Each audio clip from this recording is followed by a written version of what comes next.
Now, another key ally of the US, France, has been spied on by Washington. According to the latest WikiLeaks top-secret document drop, the country's most high-profile figures have been targeted. Our correspondent, Alexei Yaroshevsky, has got the details. This new batch of documents released by the WikiLeaks provides more insight on how Washington is actually spying on its close allies. This time it's France. And according to the documents, 3 consecutive presidents of France, Jacques Chirac, Nicolas Sarkozy and François Hollande, have all been spied on by the NSA. Now, the intercepts released by the WikiLeaks so far, they pretty much touch on the broad range of international issues. One of the intercepts talks about how François Hollande was planning a secret meeting with the German opposition without even Angela Merkel knowing about this regarding the Eurozone crisis and the potential exit of Greece from the Eurozone. Another intercept also spoke about the previous president, Nicolas Sarkozy, actually willing to be engaged in the peace talks between Israel and Palestine without the consent of the United States. There have been several more intercepts. For instance, Jacques Chirac lobbying for certain positions within the UN on his personal phone in a talk with his advisor. So pretty much it's a very wide range of different issues. The question is, of course, how France will react to this, given the high-level exposure, and the WikiLeaks are saying that this is not the end. They will reveal more and more documents with time passing. Well, to discuss this a bit further, we're joined now by former CIA case officer Robert David Steele, who's also written extensively on intelligence. Thanks very much for coming onto the programme this evening. Look, it's not the first time, is it, we've heard about Washington spying on its key allies. Why does it do this? Well, you have to remember that NSA is a money-spending machine, and it also does not provide a return on investment.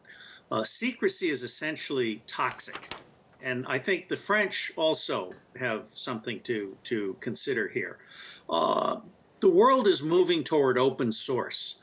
The more people that can share information and talk about information, the faster you get to creative solutions. I think Europe needs to understand that the United States is not its friend. And Europe needs to think seriously about removing U.S. bases from Europe. And it needs to think seriously about creating a European intelligence community that is able to devise strategy, policy, acquisition, and operations in public, in the open. What sort of fallout do you think we'll get then from this? How do you think Paris might react? By and large, with very little fallout, because Paris does secret operations and the French steal from the United States. There's an excellent book called Friendly Spies that talks about how Germany and France do much more industrial espionage in the United States than China does. So this is a two-way street. And I think for the viewer, what you really want to consider here is not necessarily that NSA is doing something outrageous against France, but the whole issue of secrecy versus open source. I believe that we're at the end of the industrial era of the technological paradigm. I think we need to seriously consider shutting down secret intelligence agencies and reviving something that we haven't done for centuries, which is having open discussions with all facts on the table. Do you think that the French leaders were probably aware of these NSA activities? Almost certainly. They're not naive. So I asked that question because when Angela Merkel's phone was tapped, she came out initially and said, oh, goodness me, I'm shocked by all this. And then a bit later on, she said, well, yes, I did know something was going on. Are we expecting a similar sort of reaction from the French? Look, these people are all on the banker's payroll. This is a contrived conflict. They're all on the same team. It's called the 1% team. And they're all against us, the 99%. You mentioned some quite radical reforms that you said would have to take place in order to solve this problem. But given that the 1% then are in charge and benefiting, using your argument, how likely is that to happen? Well, it's funny because I think 2015 is a pivot year. Here in the United States, electoral reform is being discussed just as much as it is in the United Kingdom.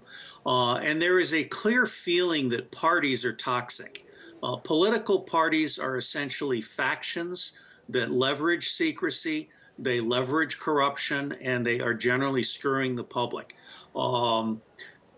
I believe that we're getting very close to a number of billionaires, including the black sheep billionaires in Germany and southern France, realizing that 100% corrupt government is not working for them.